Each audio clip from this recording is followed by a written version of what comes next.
તો આ બધી તો દૂરની વાતો છે. આ વાતો બહુ દૂરની કહેવાય, ત્યાં આપણે બધા ન પહોંચી શકીએ. હકીકતમાં વાસ્તવિક રીતે જો જોવામાં આવે તો ગાય માતામાં 33 કરોડ દેવતા છે. એનો મતલબ ગૌ માતામાં 33 પ્રકારના સદગુણ છે. એવા સંતોના જે લક્ષણ છે ને એ લક્ષણ છે, આપણે બધા જાણીએ અને બધાને ખબર છે. રામચરિત માનસમાં ઉત્તરકાંડમાં ભગવાન રામ ભરતજી પાસે સંતોના લક્ષણો બતાવે. એ કહેવાય કે કુલ મળીને અંદાજે ભૂલચૂક લેણી દેણી 33 લક્ષણો જેવું થાય. કોઈ એને 37 કરે, કોઈ 35 બોલે, પોતપોતાની જે પોઈસ. કહેવાય કે 33 લક્ષણો કહેવામાં આવે. એ લક્ષણો, એ સદગુણો ગાય માતામાં છે. જ્યાં 33 કરોડ દેવતાની વાત હાલે ને, એનો આધ્યાત્મિક રીતે કદાચ તમારે બધાને સ્વીકારવાની જરૂર નથી, પણ એવું લાગે આ બધા શાસ્ત્રોની આધારે, સંતોની આધારે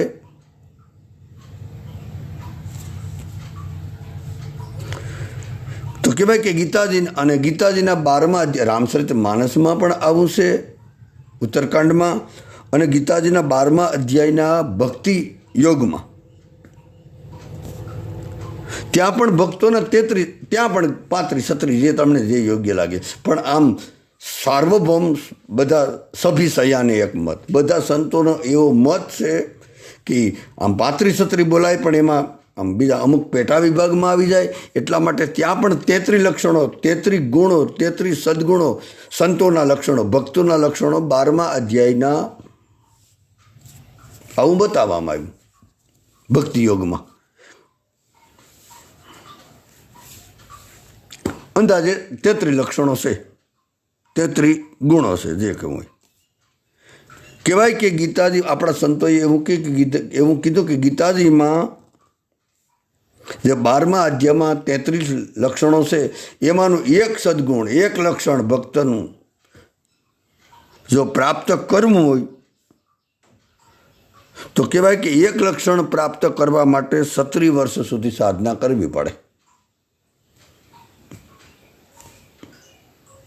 કેવલ એક જ 12મા અધ્યાયનો એક જ સદગુણ કે એક જ ભક્તનું લક્ષણ પ્રાપ્ત કરવા માટે 36 વર્ષ સુધી સાધના કરીએ ત્યારે એક લક્ષણ, એમાં જે ગીતાજીમાં સર્વ અન્નપેક્ષ, સુસિદ્ધક, ઉદાસીન, ગતમે સર્વારંભ પરિત્યાગી, યોમત ભક્ત પ્રિય, ભગવાને કીધું આ બધા લક્ષણ બતાવે કે આવો ભક્ત મને વાલો છે. એમાંથી એક જ લક્ષણ જો પ્રાપ્ત કરવું હોય, મેળવવું હોય, અર્જિત કરવું હોય તો 36 વર્ષ સુધી સાધના કરવી પડે.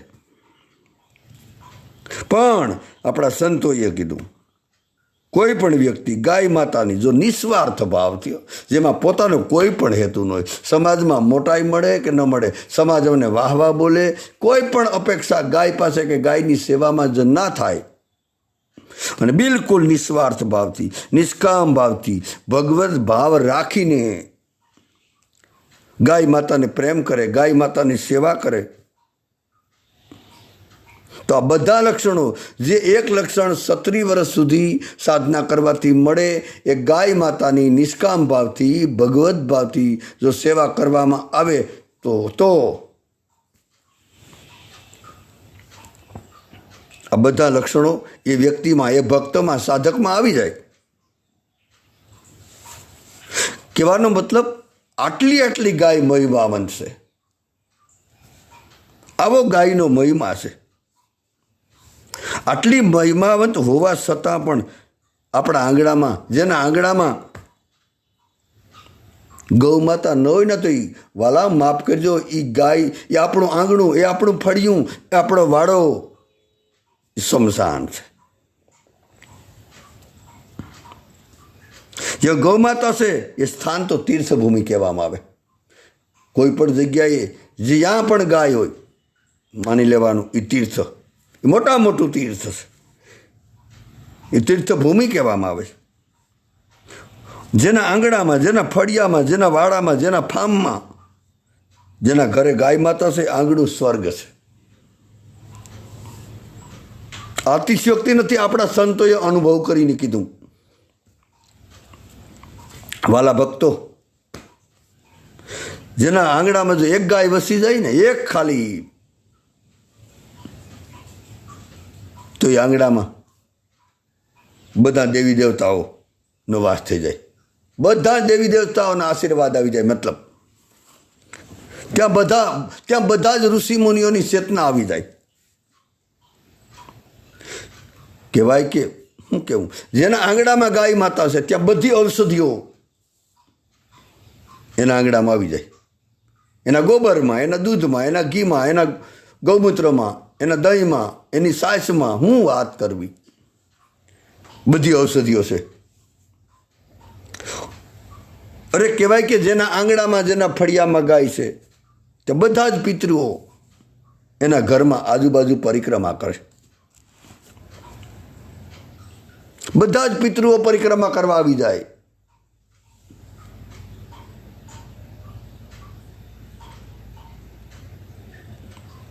અને આશીર્વાદ આપવા માંડે. અને જેના આંગણામાં ગાય માતા છે એના ઉપર બધા દેવી દેવતાઓ તો આવી જાય, તો કોઈ સવાલ જ નથી.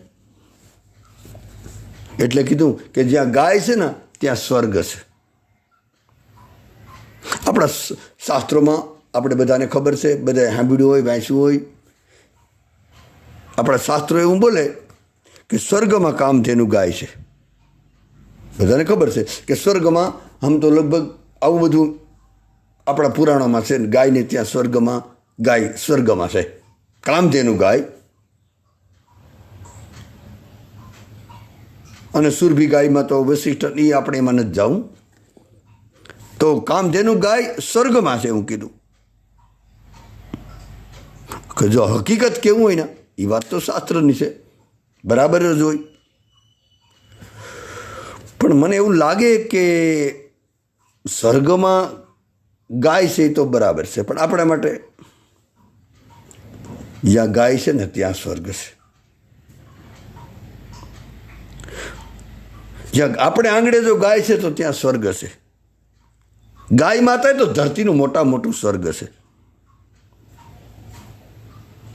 ધરતી પર આપણે તો, અને સ્વર્ગમાં હોય શું કામનું? આપણી પાસે છે, આપણી બાજુમાં છે, આપણી નજીક છે.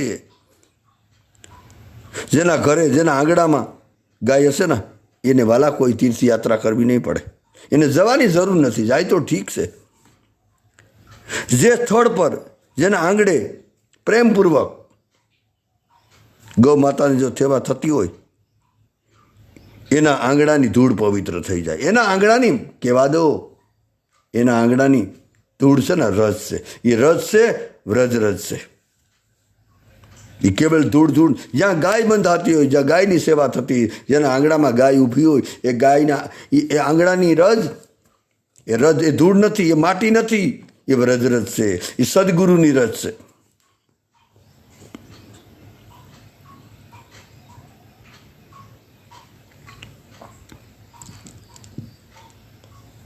કારણ કે જ્યાં ગાય છે એ તીર્થ હશે. ઋગ્વેદમાં તો એવું પ્રમાણ આપ્યું કે વ્રજંતી ગાવો યસ્મિન સવ્રજ. એટલે આ ઘરની વાતો નથી, ઘરની વાતો તો બિલકુલ નથી, અને ઘરની તો બિલકુલ નથી, પણ આ છે સદગુરુના ઘરની.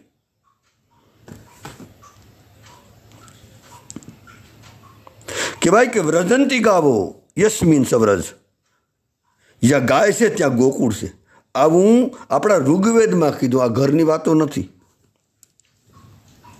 જ્યાં ગાય છે, જ્યાં ગૌ માતા છે ત્યાં ગોકુળ છે, ત્યાં વ્રજ છે. એક શ્લોકમાં તો, એ શ્લોકનું ખબર નહીં કે આ શાસ્ત્રનો શ્લોક છે, ખબર નહીં, ત્યાં સુધી કીધું કે નિવિષ્ટમ ગોકુલમ યત્ર શ્વાસમ મુસંતી નિર્ભયમ. જે સ્થાન પર, જે જગ્યાએ ગાયોના શ્વાસ લેવાતા હોય, નિર્ભયતાપૂર્વક વાગોળતી હોય ગાય, એ સ્થાન ગોકુળ બની જાય.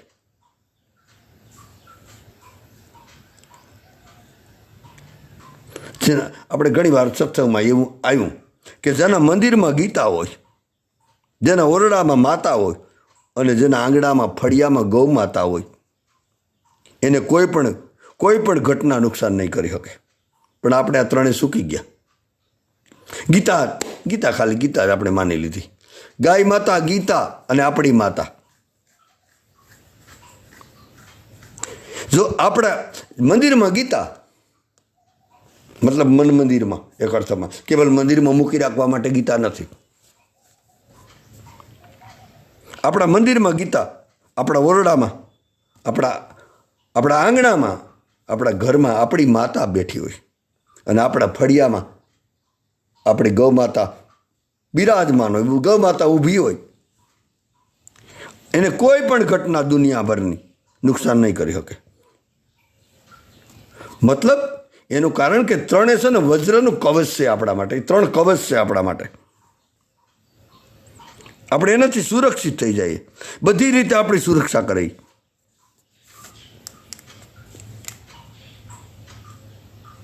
તો આપણા આંગણામાં ખાલી 3 કદાચ ન હોય તો આપણા આંગણામાં ખાલી એક ગાય માતા જો હશે ને તો સમજી લેવાનું વાલા કે ગૌ માતા આપણું વજ્ર કવચ છે.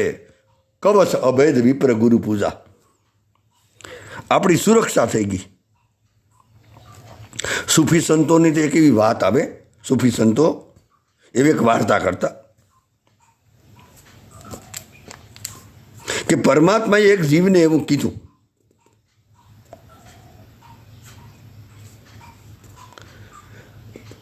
કે પૃથ્વીલોકમાં કોઈના પણ ઘરે બાળકના રૂપમાં તારો જન્મ થવાનો છે. કોઈ જીવ હતો ને એને પરમાત્માએ એવું કીધું કે આ પૃથ્વી, આ મનુષ્ય લોક જે આપણે જ્યાં છે તે કોઈના પણ ઘરે તારો બાળકના રૂપમાં જન્મ થવાનો છે. એક જીવને આવું ભગવાને કીધું અને તને ત્યાં મોકલવામાં આવવાનો છે. હમણાં તને મોકલવાનો છે ભગવાને કીધું. તો એ બાળક અથવા તો એ ચેતના, એ જીવ જે તમારે કેવું પરમાત્માને પૂછે કે મને પૃથ્વી પર શા માટે મોકલવામાં આવે, મારું ત્યાં શું કામ છે? હું ત્યાં કોઈને ઓળખતો તો નથી ભગવાન, તો હું ત્યાં જઈને શું કરીશ? ત્યાં મારી રક્ષા કોણ કરશે ભગવાન? મારું પોષણ કોણ કરશે? હું ત્યાં કોના આધારે જીવીશ? ભગવાને કહ્યું કે તને પૃથ્વી પર મારો એક અત્યંત નજીકનો, અતિ નિકટનો દેવદૂત મળશે. ત્યાં એક તું પૃથ્વી પર જઈશ ત્યારે તને એક મારો અતિ નજીકનો દેવદૂત તને મળવાનો અને એ તારું રક્ષણ કરશે. તો જે બાળક હતું અથવા તો એની ચેતના, એના જીવ, એ ચેતનાએ એની ભાષામાં કીધું ભગવાનને કે ભગવાન બીજું તો ઠીક, એ દેવદૂતની ભાષા હું કેમ સમજીશ? હું એને નહીં સમજી શકું. ભગવાને કીધું કે એની પાસે ભાષાની જરૂર નહીં પડે, એ તને ભાષા વિના પણ પ્રેમ કરશે. બાળકની ચેતના વરી પાછું ભગવાને કહે છે કે દેવદૂતનું નામ તો બતાવો ભગવાન. પરમાત્માએ કીધું એ દેવદૂતનું નામ છે ગૌ માતા. યાદ રાખજો વાલા, એ તો આપણે ભૂલી ગયા. ગૌ માતા એ પૃથ્વી પરનો દેવદૂત છે. બીજા દેવને આપણે ક્યાં જોયા? શીખ છે, શ્રીફળને બધું વધારીએ, બધા દેવી દેવતાઓ છે, પણ આપણે પ્રત્યક્ષ છે. સૂર્ય પ્રત્યક્ષ છે, ગાય માતા પ્રત્યક્ષ છે, આપણી માતા પ્રત્યક્ષ છે. આનાથી મોટું દેવ બીજું કોણ છે? રોજ સૂર્ય ઉદય થાય, આપણે રોજ એને મોટો ચમત્કાર કહેવો હોય તો સૂર્યનો ઉદય. એનાથી મોટો ચમત્કાર કહેવો હોય તો ગાય માતાની આપણે સેવા મળી ગઈ. મોટા ભાગ્યવાળાની મળે. જેને પરમાત્મા સિલેક્ટ કરે ને એને માતા પિતાની, ગૌ માતાની સેવા મળે.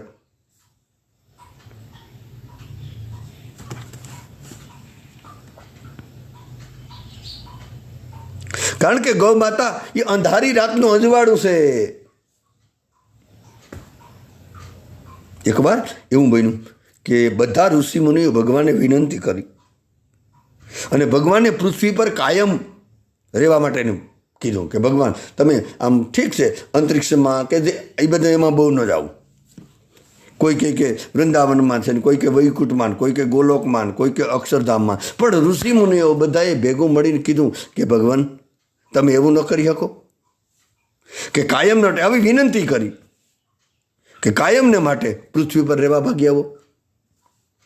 ભગવાને કીધું કે એ શક્ય નથી, પણ મારા બદલામાં ભગવાને કીધું મારો પ્રતિનિધિ, મારા પ્રતિનિધિ તરીકે, એટલે કે હું જ સેમ માનજો ગૌ માતાને પૃથ્વી પર મોકલું છું. એટલે આપણા માટે ભગવાને પોતાનો પ્રતિનિધિ ગાય માતાને રાખીને મોકલી દીધી. ભગવાને કીધું ગાય મારો પ્રતિનિધિ છે. આગળ આપણે કીધું ને કે ગાય માતા મારું સ્વરૂપ છે. ગૌ માતામાં પરમાત્માનો વિશેષ નિવાસ છે. બધામાં છે પણ ગૌ માતામાં તો હાજરા હાજર છે. અને એક અર્થમાં કેવું હોય ને ભગવાન તો ગાય માતા મારો અંશા અવતાર છે. જ્યારે બ્રહ્માજીએ સૌ પ્રથમ આ લોક સૃષ્ટિનું સર્જન કર્યું ને, રચના કરીને જ્યારે આ બધાની, ત્યારે આપણા બધાના નિર્વાહ માટે, આપણા જીવનના નિર્વાહ માટે સૌ પ્રથમ જો સર્જન કર્યું હોય તો ગૌ માતાનું સર્જન થયું. પછી આપણે તો આવ્યા.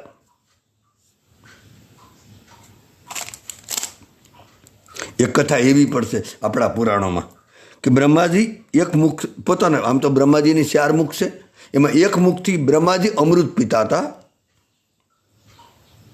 ત્યારે બીજા મુખમાંથી ફીણ નીકળ્યું મોઢામાંથી, અને તેમાંથી કહેવાય કે સુરભી ગાય ઉત્પન્ન થાય.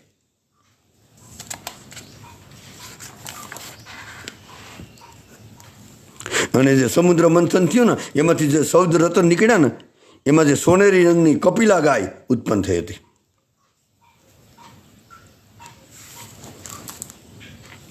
અને એના દૂધમાંથી ક્ષીરસાગર બન્યો.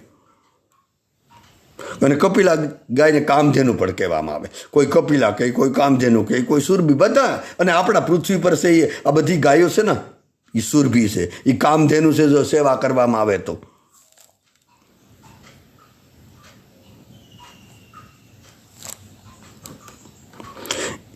અને એક અર્થમાં જો અંતિમ સત્ય કેવું હોય ને તો બધી જ ગાયો વિષ્ણુનું રૂપ છે.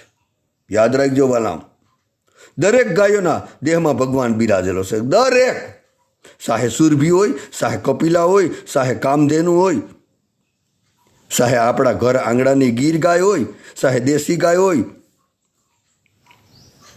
એમાં ભગવાન બિરાજમાન છે. યાદ રાખો. આ બધી ગીર ગાય, એ બધી દેશી ગાય કે ગીર ગાય જે બોલો તે એ કામધેનુ છે, એ સુરભી છે, એ કપિલા છે, એમાં ભગવાન બિરાજમાન છે. એટલો તો ગીતાજીમાં 10મા અધ્યાયના વિભૂતિ યોગમાં ભગવાને કીધું એક શ્લોકમાં કે ધેનું નામસ્મી કામધુક, ગાયોમાં હું કામધેનુ છે. આ હા હા, જરાક તવાલા વિચારો. આનાથી ભગવાને કીધું કે મારી વિભૂતિ છે ગાય. વિભૂતિ કહી દીધી ગાયની. 10મા અધ્યાયમાં જોઈ લેજો. એટલે કે હું કામધેનુ ગાય છું. ભગવાન એમ બોલે કે હું કામધેનુ ગાય છું. એટલે એટલા માટે કહેવું પડે કે ગાય આપણી અસ્મિતા છે, ગાય આપણું કવચ છે. કારણ કે ગાય સર્વધર્મમય છે, ગાય સર્વદેહમય છે. આગળ બધું આવી ગયું. ગાય સર્વ વિદ્યામય છે. મતલબ બધો ધર્મ શીખવો હોય તો ગાય પાસે, ધર્મનું રહસ્ય શીખવું હોય તો ગાયની સેવામાંથી મળી જાય. બધા દેવી દેવતાના આશીર્વાદ જોઈતા હોય તો ગાય પાસેથી મળી જશે. બધી વિદ્યા જેટલી આપણે શાસ્ત્રમાં ગીતાજીમાં વિદ્યા બતાવી એ બધી જ વિદ્યા ગાય માતાની સેવાથી મળી જાય. અને ગાય સર્વ ઔષધમય છે. આગળ પણ આપણે કીધું અને ફરી કે બધી ઔષધિ, જેને બધી જ ઔષધિ એક અર્થમાં કેવું હોય ને, હું કેવું હા ગુજરાતીમાં કેવું હોય ને તો એવું કહી શકાય કે ગૌ માતા આપણા આંગણાનું મોટું ઔષધાલય છે. એટલે કે આમ હોસ્પિટલ છે, આપણે આંગણાની હોસ્પિટલ, આપણી પ્રાઇવેટ હોસ્પિટલ છે. બધી બીમારી દૂર કરવા માટે દેશી ગાય અથવા ગીર ગાય પર્યાપ્ત છે. બીજી બધી ગાયો હોય પણ આપણા માટે આપણી નજીકની ગાય, ચાહે દેશી ગાય, ચાહે ગીર ગાય, ચાહે કાંકરેજ ગાય, બીજું મને નામ નથી આવડતા, એ તમને યાદ આવે ગોતી લેજો. તો આવો ગાયનો મહિમા છે. કહેવાય કે એક સત્ય ઘટના છે. લુકમાન કરીને એક સંત આપણે ઘણીવાર સત્સંગમાં આવું બોલ્યા. લુકમાન કરીને એક સંતે એમના એક શિષ્યને હિન્દુસ્તાન મોકલે. એ વખતે કોઈ વાહનોની સુવિધા નહોતી, એટલે પગયાત્રા સિવાય કોઈ બીજો વિકલ્પ નહોતો. લુકમાનનો આશ્રિત ચાલીને ભારતમાં આવે અને આવા માટે કહેવાય કે આવે તો ખરી, પણ 2-3 મહિને અહીંયા પહોંચ્યો.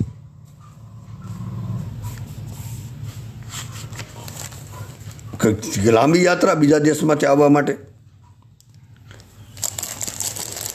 કહેવાય કે લુકમાને એના ગુરુએ આજ્ઞા કરી. એટલે લુકમાન હતો ને એના આશ્રિતને આજ્ઞા કરી કે બેટા બે સૂચના તારે યાદ રાખવાની, 2 આજ્ઞા ખાસ યાદ રાખજે. નંબર 1, પહેલી આજ્ઞા એવી છે કે રસ્તામાં વિશ્રામ કરવાનો જ્યારે સમય થાય, તું થાકી ગયો હોય, જ્યારે તારે આરામ કરવો હોય ત્યારે કોઈ બાવળના વૃક્ષ નીચે આરામ કરવાનો. જો બાવળનું કોઈ ઝાડ મળી જાય, વૃક્ષ મળી જાય, તો આજુબાજુમાં કોઈ ઘેટા, બકરા, ઊંટ, ગધેડા વગેરે પ્રાણીઓ એની બાજુમાં તારે આરામ કરવો, એ સિવાય નહીં.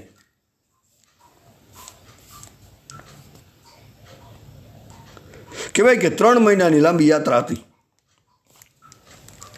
3 મહિને કહેવાય કે લુકમાન ચાલતા ચાલતા ગુરુની આજ્ઞાનું પાલન કરી અને ભારતમાં પહોંચે છે. કે ભાઈ એ વખતે એના શરીરમાં બહુ ઘણી બધી બીમારી લાગી ગઈ. લુકમાનનું શરીર આખું રોગથી ક્ષીણ થઈ ગયું, એક્ઝાર્જરિત થઈ ગયું. લુકમાનના શિષ્યને મનમાં થયું કે હું ચાલી શકે, હવે નહીં હાલી શકવાનો, હવે પાછું મારે દેશમાં જવું હોય તો હું હાલી ન થકવાનો, હવે મારા દેશમાં હું કેમ જઈશ.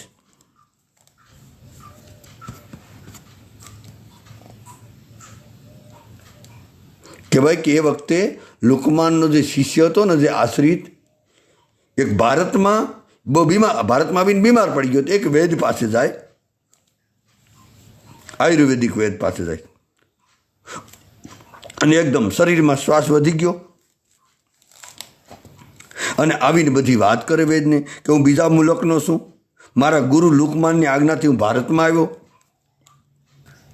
પણ હવે મારી તબિયત બહુ લથડી ગઈ, બહુ તબિયત બગડી, હવે હું મુલકમાં કઈ રીતે પહોંચી.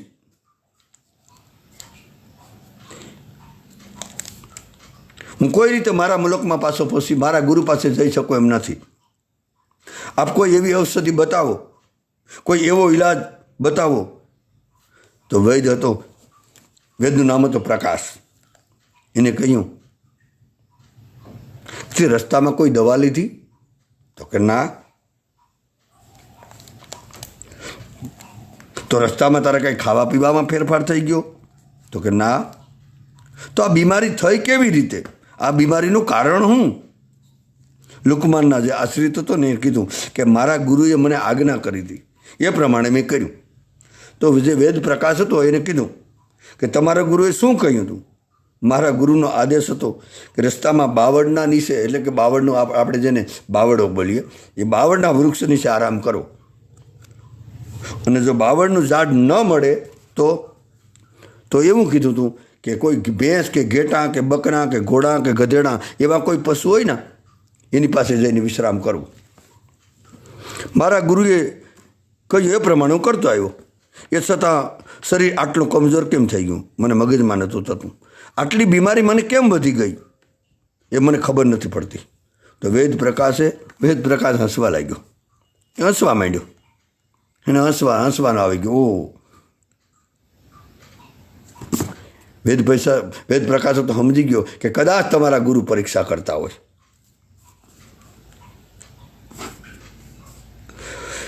વૈદ્ય કીધું કે ભાઈ, લુકમાનના શિષ્યને કીધું તારી બીમારી બહુ ભયંકર છે, એમાં કોઈ પણ ઔષધિ કામ નહીં આવે, પણ મારી પાસે 2 ઔષધિ છે. વૈદ્ય કીધું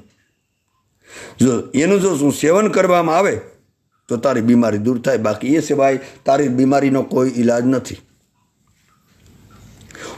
હું તને બતાવું, હવેથી તારે અહીંયાથી તારા દેશમાં, તારા મુલકમાં, તારા ગુરુ પાસે તારે જવાનું છે.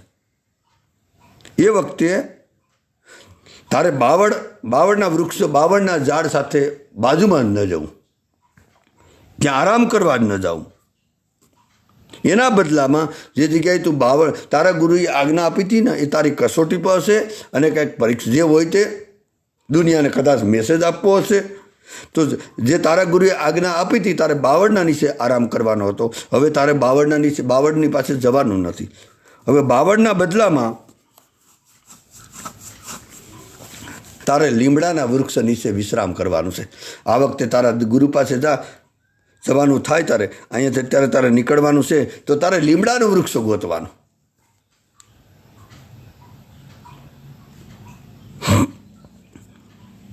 અને હવે બીજી આજ્ઞા એ છે, આને લુકમાર જે વૈદ પ્રકાશ હતો ને એને કીધું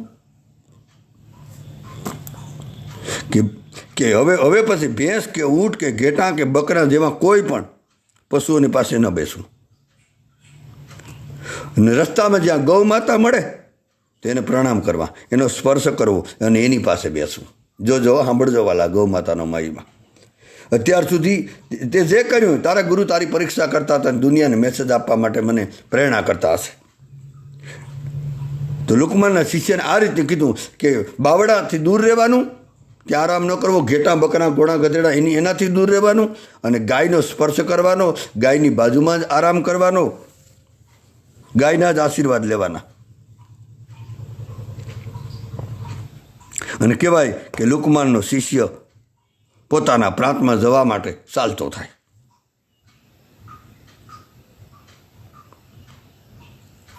રસ્તામાં લીમડાનું વૃક્ષ આવે ત્યાં આરામ કરે અને ગૌ માતાની પાસે રોજ નિવાસ કરે. જ્યાં ગાય માતા હોય, ગૌશાળા હોય કે કોઈને પૂછી કે ભાઈ મારે અહીંયા આરામ કરવો, અને ગૌ માતાનો સ્પર્શ કરે. કહેવાય કે આરામ કરતાં કરતાં આ રીતે અઢી મહિના એમના ગુરુ પાસે પહોંચ્યો. 2.5 મહિને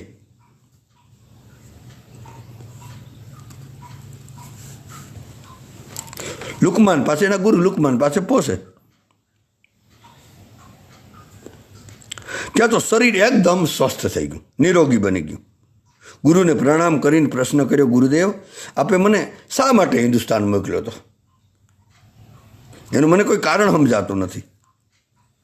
લુકમાને કીધું કે મારે તારી કસોટી કરવી હતી અને દુનિયાને મેસેજ આપવો હતો. કારણ કે તું મારો આશ્રિત છે, એટલે મારી આજ્ઞાનું પાલન કરે કે નહીં, પહેલાં તો એ પરીક્ષા હતી. અને મારે બીજું એ બતાવવું કે તને એટલું સમજાવવું હતું, દુનિયાને મેસેજ આપવો હતો કે ગૌ માતા અને લીમડો કેટલા આરોગ્યપ્રદ છે. એ તને બતાવવું હતું અને દુનિયાને મેસેજ આપવાનો હતો કે વૃક્ષોમાં બધાથી લીમડાનું દાંતણ જે આપણે કરીએ તે ટૂંકમાં લીમડો અને ગાય માતા કેટલો આરોગ્ય આપનારો છે. જો તને બધી રીતે તું બીમાર હતો, તારું શરીર ક્ષીણ થઈ ગયું, તું સક્ષમ જ નહોતું અહીંયા પહોંચવાનો, છતાં પણ તે વેદ પ્રકાશના કહેવાથી તો અહીંયા પહોંચી ગયો અને બધી રીતે સ્વસ્થ થઈ ગયો.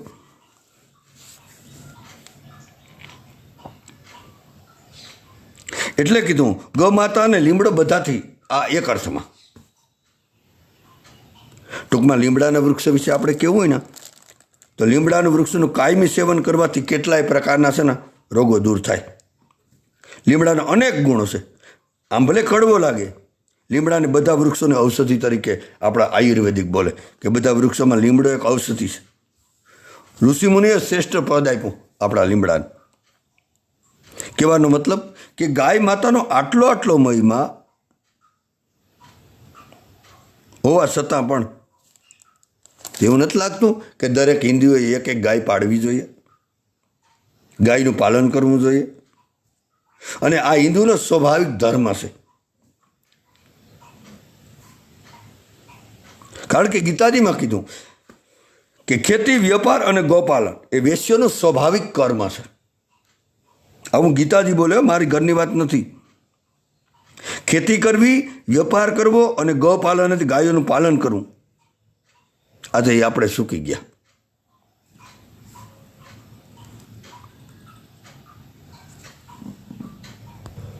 તો આજે આપણો ધર્મ અને કર્તવ્ય આપણે ચૂકી ગયા મોટે ભાગે. ગીતાજીમાં કીધું સ્વધનમ નિધનમ શ્રેય. નરસિંહ મહેતાએ કીધું આપણે આપણા ધર્મ સંભાળવા, આપણા પોતાના ધર્મમાં જ આપણું કલ્યાણ છે. ગીતા, ભાગવત, રામચરિત માનસ, ગૌમાતા, તુલસીજી, શાલિગ્રામ, ગંગાજળનું પાન, વ્રજરજનું સેવન, માતા પિતા દાદા દાદીની આદર સહિત સેવા અને કોઈ મહાપુરુષ અથવા સદગુરુનો આશ્રય, આટલા તો દરેક વ્યક્તિના જીવનમાં હોવા જ જોઈએ. જો હિન્દુ કહેવડાવવું હોય તો. એટલા માટે જો આપણે શક્ય હોય તો આપણે જો હિન્દુ કહેવડાવવું હોય તો આ એટલાનું આપણે સેવન કરીએ. ગીતા, રામચરિત માનસ, ભાગવત, તુલસીજી, શાલિગ્રામ, અને એમાં કોઈ વધારે પ્રયાસ કરવાની જરૂર નથી. આ સહજ આપણે આપણા પર પરમાત્માની મોટી કૃપા હતી. આપણે બોનસમાં મળ્યું બધું, આપણા ઋષિઓને આપી દીધું. જય શ્રી રામ. રાધે રાધે.